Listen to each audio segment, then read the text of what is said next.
Vote পরবর্তী অশান্তি শীতলকুচিতে আমলাডাঙ্গায় BJP কর্মীকে মারধরের অভিযোগ। শীতলকুচি প্রাথমিক স্বাস্থ্য কেন্দ্রে ভর্তি আহত বিজেপি কর্মী। তৃণমূলের বিরুদ্ধেই হামলার অভিযোগ। বিজেপি কর্মীকে মারধরের অভিযোগ অস্বীকার তৃণমূল কংগ্রেসের।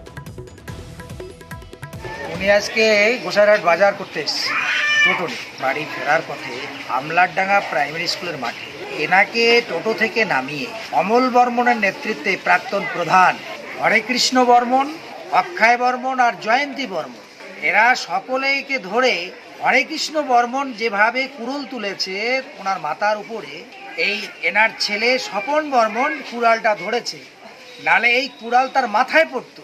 তারপরে ওর মাথা ফেটে গেছে। এনার একটাই অপরাধ, উনি নাকি যারা যারা ভোট গ্রহণ কেন্দ্রে যাচ্ছে তাদেরকে টোটো থেকে নিয়ে গেছে পয়সার বিনিময়ে। এটা করতে পারবে না।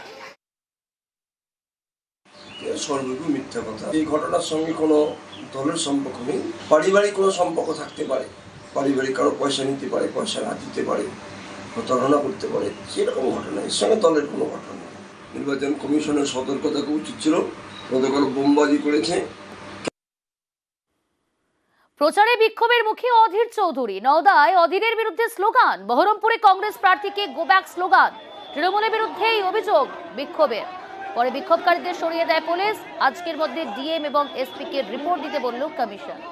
মমতা ব্যানার্জির ফেস্টুন হাতে, প্ল্যাকার্ড হাতে, তৃণমূলের পতাকা হাতে, নওদা ব্লকের সভাপতি, তার সঙ্গে সন্ডা গন্ডা আরও কিছু মস্তানদের দাপাদাপি লাপালাপি।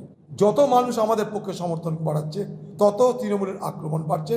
এটা পরিষ্কার পরিচ্ছন্ন বাংলার দিদির নির্দেশ, তার পরামর্শ। ভোট প্রত্যেকটা মানুষ দেবে।